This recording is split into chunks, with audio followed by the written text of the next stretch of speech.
Hey guys, Josh Yoder here live again, Future Contributions Business Development. I am the founder and CEO of FC, and I'm so honored to be that. Just seeing the testimonials of different people that we're helping, different salespeople and different companies that we haven't even done business with yet, but just talking through and just being friends with, it's so powerful. Just the collaborations of the friends that we have in the industry. And guys, that's so key. I know I'm coming right into it today, but I have a lot to say. That is so key. Guys, we are to be our armada of ships. We are supposed to be an armada of businesses. We can't do life alone. We can't do business alone. We need strong people around us. And I'll get into a little bit what we went into last week, just a recap, and then we'll go into what we're going to talk to this week. But before I do that, I just say one thing. You can always know your strength by the strength of the people that surround you. You can always know your strength by the strength of the people that surround you. You're only as strong as the strongest person or as the weakest person around you, because you are going to be the five closest people in your life is who you're going to be like. So let's choose well. Let's surround ourselves strong and be strong. So last week we talked about getting our mindset right as salespeople coming into the sale. A lot of people, when they think sales, they're immediately thinking the cheesy objections and the hard closes and overcome and just pushing through and grinding and just almost tearing the deal apart to make something happen. Well, that's not it at all. So we talked last week about getting our mindset right as salespeople, that we would get ourselves into a position that we would be able to be presenting ourselves as professionals and be there for the customer and their needs and not just trying to push our agenda on them. Sure, we're trying to deliver and sell a product, but we want to do it what's best for the customer.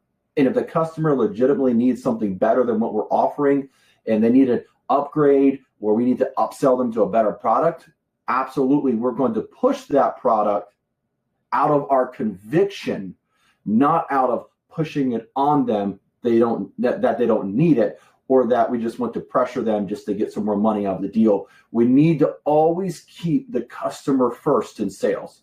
If you can keep the customer first in sales, you'll be much better off as a salesperson as far as revenue, recommendation, and referrals.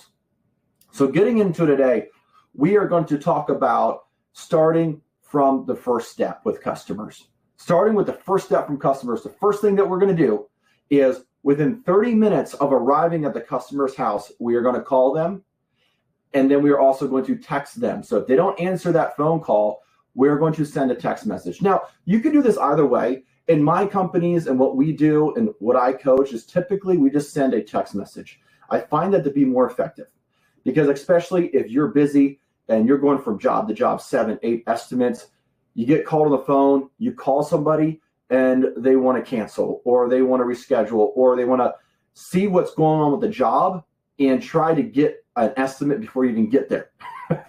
It happens. So what we like to do is have a templated text message just with hi, and then we fill their name and our ETA text, our time. We look forward to meeting you. And then we have a link to a professional video describing our products and services as well as to our website. This is important, guys. It's so important, too, that you have a picture of you.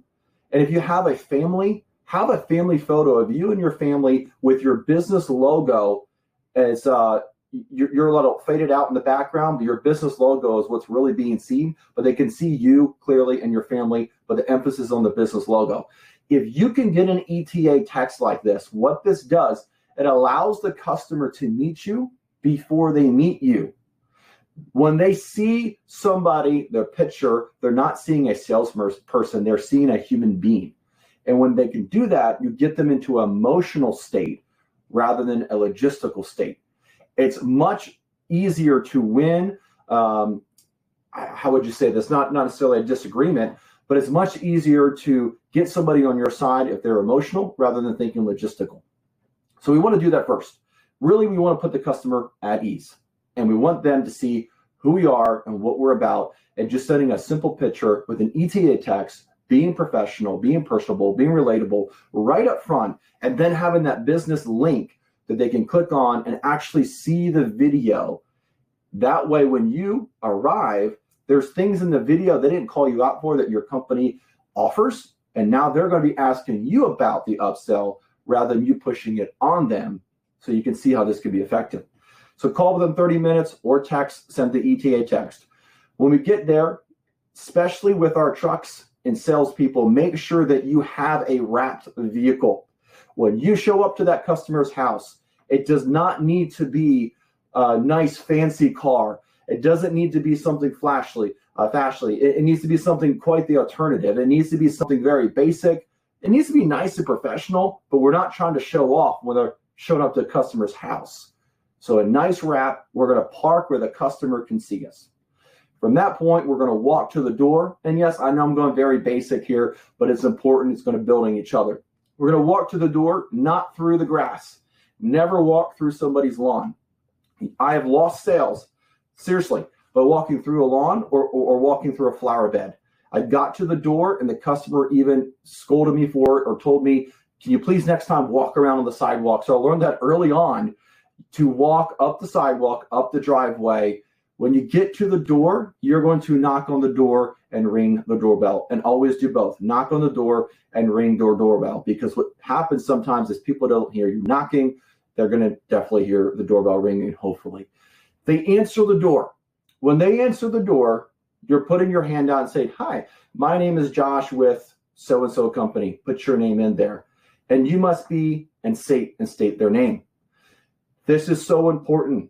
If there is more than one person greeting you at the door, treat everybody like a buyer. Treat everybody important. I don't care if it's a kid. You want to treat that child as if they were part of the buying decision. Why? What does that do? Well, a father, your customer, they're a father, they're a mother. They care about their children much more than they care about the job that you're about to present. So if they can see that you actually care about their child, they are going to be much more apt to purchase from you and have a more of an emotional attachment to you, and they're going to like you because you like their child. Now, you need to be authentic in this. You can get really weird here. It's not time to get weird. It's time to be professional, personable, and relatable.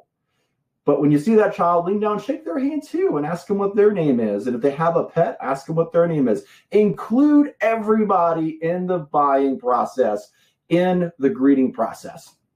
So treat everybody like a buyer, and they will make decisions like they are one. Treat somebody like they have money, and they'll spend it. They'll spend the money like they do have it.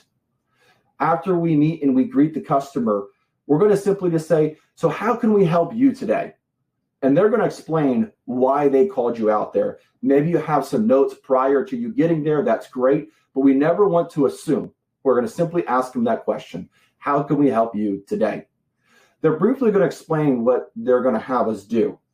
Depending what industry that you're in, let's say if you're in the roofing industry, anything exterior, what you're going to want to do is you're going to want to get the person away from the front door. That is a death trap. You either want them away from the front door or you want to be inside the house in the meet and greet. You don't want to just stay at the door, because what's going to happen is somebody at the door, they are holding the door open, and they can either shut you out and push you away before you can explain your process of what you're about to do. And any explanations that are really important that you explain before you start your inspection report. You don't want the customer just poking their head out saying, hey, you're here, give me an estimate, send it to my email. You need to get them away from that door, depending what service you're in. Now, if you're in the electrical business, if it's inside, you need to get inside that house very, very obviously. So assuming here we're going to be looking at a roof today, we're going to get the customer away from that front door.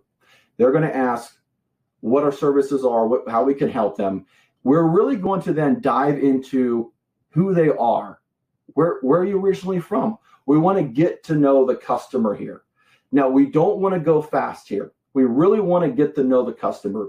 Take 2 to 5 minutes and really dive into who they are as a human being, what brought them to this area, whatever specific to you and around you. If you just see something around a sports team's logo or a car or whatever it is, just try to get to know the customer and let the customer get to know you.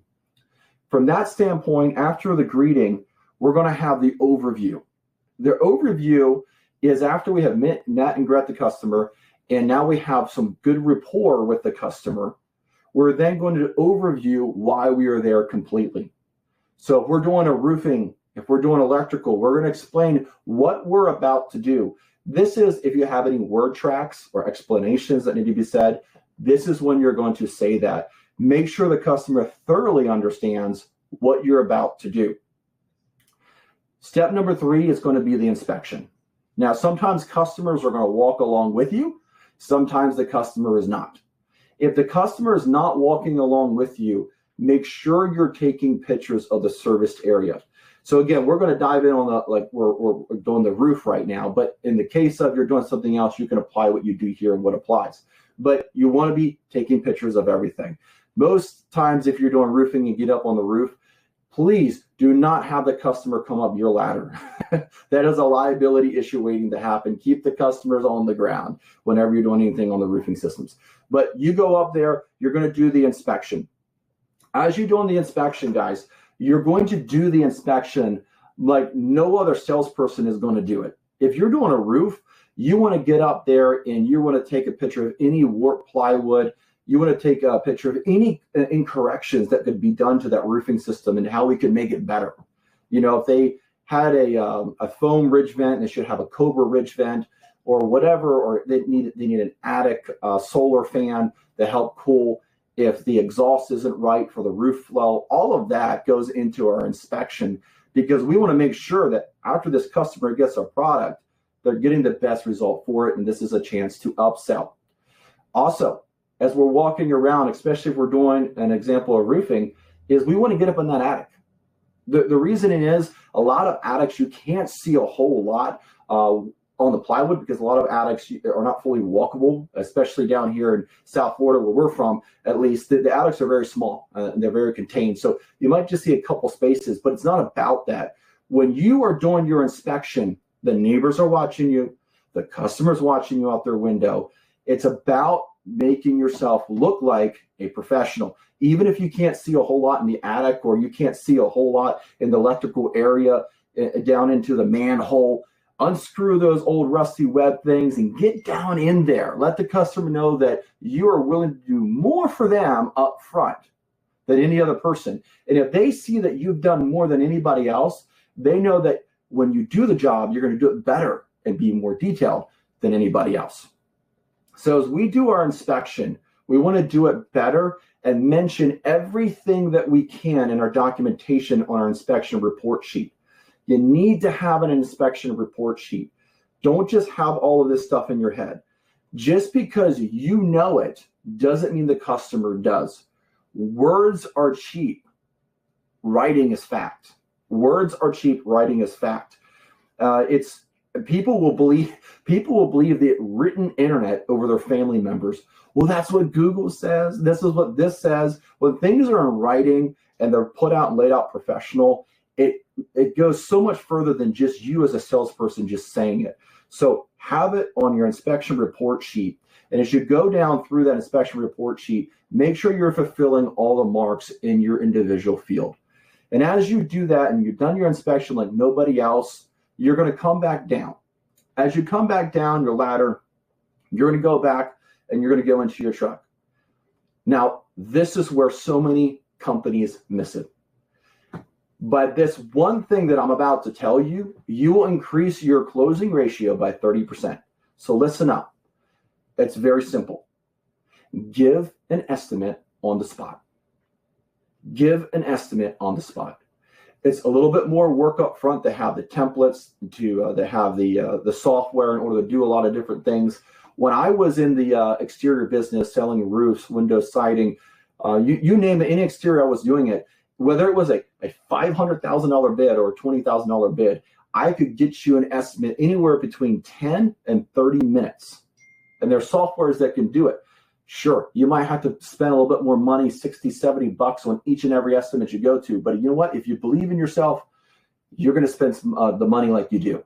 And if you're having a hard time believing in yourself, spend a little bit more on your leads as a salesperson, be willing to spend a little bit more individually if you need to, or if you're a business owner and you're out there doing your sales or sending your salespeople out, be willing to buy the proper software so you can get the most accurate information quicker.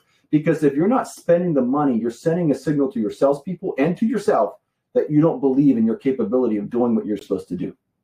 So make sure that you're able to give the sale, you're able to give the report on the spot so that you can move forward with the deal. We want to get the customer into an emotional state, and that doesn't help anything if we're not able to present the deal on that spot. So after the inspection, and we're going to go back to the customer, we're going to knock on the door. Now, no matter what industry you're in, at this point, you're going to want to get inside that house to their kitchen table. At this point, the kitchen table is where you want to go. You don't want to go to the couch. You don't want to go to their bar. You want to go to the kitchen table. Why? The kitchen table is going to have a nice spread to where you can put your information down until you actually can sit beside the customer. If you get called on the couch, they're going to have you sit way over here. I know a lot of you know exactly what I'm talking about. You're sitting way over here and you're like, wait a minute. I have all these shingle samples to show them and all of this, and I'm way over here and I have to present price, and the husband's here, the wife's over here. It's not going to work. Get them to the kitchen table and put yourself at the end of that table so that you can present to somebody on either side of you. Make sure when you're sitting down beside the customer and not across. We're not trying to interrogate the customer here. We are trying to be their friend and put them at ease. So when you come to that door, you're going to take a step towards the customer. You are involuntarily, you are going to give the customer really no option that you are coming in, and then just take a step towards and say, got a good place we can sit down? Very rarely, probably 1 out of 50 might tell me and walk towards me and say, no, we can do it out here. But you know, it's very rare, especially when I take a step towards them and say, good place we can sit down with a smile on your face. They're like, yeah, absolutely. But if you just say, hey, is there a good place we can sit down and stand 6 feet back? You're going to get rejected 50% of the time. Take a step towards, get in the door. Kitchen table good? Make that suggestion. Sure. Sit down at the kitchen table. You're now seated beside them. I know a lot of this sounds very basic, and many salespeople write this off. But you know what? That's why 80% of salespeople make no money and 20% do, because the 20% care about the basics, because the basics is what makes up the complex. So as we're seated now with the customer, we are now going to reestablish rapport. We're not going to jump right into the inspection report. The customer's going to say, what'd you find up there? You're going to say, well, the roof is definitely rough. And you're going to try to turn him away from what he's talking about on the roof into a nice, casual conversation again. Just retouch base on who they are, reestablish rapport, look around the home, see something you can continue to talk about other than why you're there, to build a little bit more of establishment of a relationship. And a lot of times you've met the husband or the wife before, or either or, and now you're meeting the other spouse. So make sure that you are putting your hand out there, greeting the other spouse, making sure and inviting them over to the kitchen table. Whoever is in that house, you need to get them to that kitchen table if you didn't meet and greet them before. They need to be sitting down with you, because as you present it and you don't have the decision maker, or you have the husband and, oh, I need to talk to my wife objection is going to come up, so they can push you away to make a decision, because it's not you they're rejecting. It's their own decision, their own ability to make a good decision. They're concerned about themselves making a bad one. Has nothing to do with you. But a lot of times they push it off. I need to talk to my wife. Well, you can overcome, I need to talk to my wife objection, or my spouse or partner or whatever else it is, my daughter or my son, if they're there with you. So make sure if anybody else is in the house, they're seated at the table. Now, if we've done all this stuff correctly and we reestablish rapport, we're going to go into our inspection report. The inspection report is now we're going to take out that phone and we're going to start showing them how the roofing system looks. We're assuming they called us out. Well, this is not a door knock. This is not a cold call. This is nothing like that. They knew they needed a roof. That's why they called you, right? But now you're going to talk about, hey, this is how your roof was vented. You have a bunch of dry, rotted plywood up in the attic. Also, when I was walking on it, it was very spongy, not wet, but spongy, very brittle. So it got dry rotted. It did not have enough ventilation. By the way, you don't have the correct, the exhaust. The soffit is not vented enough around the edges of the roofing system around the eaves. So we really need to, when we put your new roof on, we need to put new soffit in there, and we need to put vented soffit in these different areas. Great upsell. You also need a solar attic fan. We need the proper exhaust to vent ratio. And then you pull that out and you show them, and you're going through your different pictures. And as you go around that, you can then upsell them for, a lot of you roofers know the third nail discount with the insurance companies. If there's any insurance advantages that you can do by applying hurricane fasteners or storm fasteners, whatever it is in your area, this is the time to do those things if they make sense at this point in time. When you're showing them your product and your presentation, and whether you are HVAC or you're coming in and you're selling them a TV or drywall, it doesn't matter. Make sure that whatever product you mainly sell, you have two other competition's products beside them. So you can say, look, this is our product, this is their product, and this is another product. These three products are going to be one of the biggest in the market. And I'll explain why ours is better. And you go in and explaining why yours is better by showing them, physically showing them why the other one is not. If you don't have these kind of materials, you need to get them.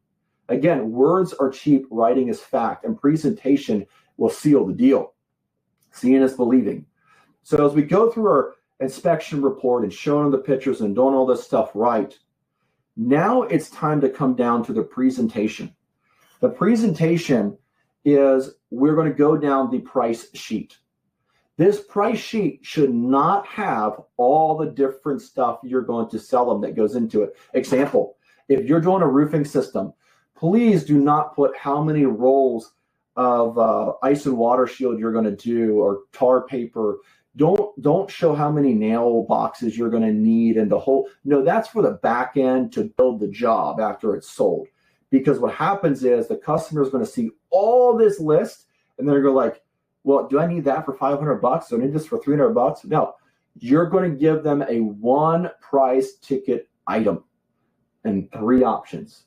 Now, I explain it this way. If any of you have went through the FC program, you have seen the way I explain in the roofing systems, being that this is the example, is you're going to give them three different ones. You want to steer away from calling it to your customer good, better, best, because that's old school and everybody's heard that. And when they hear good, better, best, they hear sold, sell, sell, sell, sell, sell. They're going to think that you're really trying to push something on them subconsciously. So you want to create something different, be creative, three different options. You got a 20-year roofing system, a 30-year roofing system, and a 50-year roofing system. Now, with these, you have them all priced out on your job sheet. The way that I became number one in the nation in the company that I was working at in exterior sales was I would always present three different options for whatever I was selling. So here we have a roofing system. So Mr. Customer, here's the 20-year roofing system I was explaining. Here's a 30-year roofing system I was explaining. And here is the 50-year roofing system I was explaining. Now, you want to always be able to take your cheapest roofing system, like your 20-year roofing system, and you want to add 30% to that. So as you take 30% to that, that is what you can sell your 50-year roofing system for. So now your 20-year roofing system is priced as low as your 50-year roofing system. Sure, you might be able to give the customer $3,000 off on the 20-year roofing system, but you're not in business to give them something cheap, because cheap is expensive. You're going to then be able to give them a price and a range. You price your lowest roofing system at the lowest you can sell your highest grade roofing system at, like your 50-year. Then your 30-year roofing system, you're going to price it 15% higher than your lower roofing system. If I'm confusing you, go to FC, Future Contributions Business Development Sales Program. It's all written out with examples and demonstrations there, as well as a video explaining it more in detail. But the fact is, if they want to go for the 50-year roofing system, but they cannot afford it, but they pick the 30 or the 20 and say, but I really want the 50, but I only can afford the 30-year pricing. And we'll get more into financing and things like that. But when you get caught into a bind, you know you have a deal, because now you know that you can give them the 50-year roofing system at the 20 or the 30-year price. You see, I always say it like this. You want to sell like there is nothing but competition. Sell like there is nothing but competition, but close like there is no competition. When you're closing the deal, do not be thinking about what other people are priced at. But when you are selling and presenting, you are going into detail and covering every other business has been their basis, plus adding to it to be more descriptive, more detailed, to stand out. So when you do that, the customer is going to feel comfortable with you and move forward with the sale. But let's say we get down to the presentation and now we're about to present price. We say, now, Mr. Customer, which one of these roofing systems would you like to put on your roof? This is where we're going to stop talking. This is where we put the pen down on the X mark, on the sign mark, and we're going to push the paper towards them. And we're going to wait for their response. Some customers will say, hey, do I get to keep this? Or, hey, this does sound great. Like I told you earlier, I need to talk to my wife. Or they're going to sit there and just look at it. At this point, whoever speaks first loses. I know this is old school, but it still works. Whoever speaks first loses. So after you present that price, let them come back to you and talk to you. And they're going to say, and sometimes, hey, I love everything you explained about the 50-year roofing system. You really explained it really well. I just don't know if I can afford that. And when you're presenting price, you're going to present the cash price along with the finance price. You're always going to give them that option to finance along with the cash price. And you say, oh, Mr. Customer, it's not $50,000. It's only $400 a month. Could you afford $400 a month? Well, $400 a month, or let me put it another way. Could you afford $20 a day? Is there something you're doing right now that's costing you $20 a day that you could be able to cut out to put in yourself a best position to protect your biggest investment you've ever made, which is your home? Would that be worth it for $20 a day? Break it down to the ridiculous, guys. Break it down to the ridiculous. So now you took them from a $50,000 roof to $400 a month to $20 a day. Now they can start justifying some of these numbers. But let's say they just really, they don't want to finance, they're cash buyers, and it's all about the bottom line for them. And they're looking at this and they're just saying, you know, this looks great. I have a couple other estimates. Well, this is where we get into the objection handling, guys. And I know I'm getting to the end of our session here today already. I can't believe it goes so fast every single time. But we set the foundation right now of the road to the sale. And we have come to a point now with our presentations, and we went through our 7 steps. So we're going to present price. Number 7, we're going to close the deal. So we did the greeting, we did the overview, we did the inspection, we did the inspection report, we did the presentation, we presented the price, and now we're going to close the deal. Step number 7, we are going to cover next week and close the deal, and we're going to learn how to handle the different objections that are available. Now, it's important to understand that in any industry, any in-home service industry, because I've been in them all, I have coached all of them, I have seen all the different salespeople and talked to them and different business owners. All these industries put together, I have come up with a system. And over all of them, some have 10 different steps. Some of them have 15, way too many. Some have 3, not enough. It comes down to these average 7. These average 7 will work in any in-home service industry. If you do these and set yourself up from 1 to 6, number 7 will come up a whole lot easier, and that's to close. We're going to talk about that next week. So I'm excited about next week. It's all going to be about how to handle objections and overcome objections. So we have an offer going here on our sales program on Future Contributions Business Development. So futurecontributions.com, futurecontributions.com. Go there now. You can get our sales program. I'm actually teaching straight from all this material right now, breaking down a little bit, but all the videos are in there, me explaining it with a much better background, with words on the screens, much more professional than it is here now. but I like the authenticness. I like to come to you guys on these Zoom calls and really just break it down and add little details that may not be in the program. So I appreciate every single one of you. Stay strong, keep grinding. We're going to go forward. I have it on the screen right now. Take advantage of the discounted pricing today. I look forward to seeing you guys next week.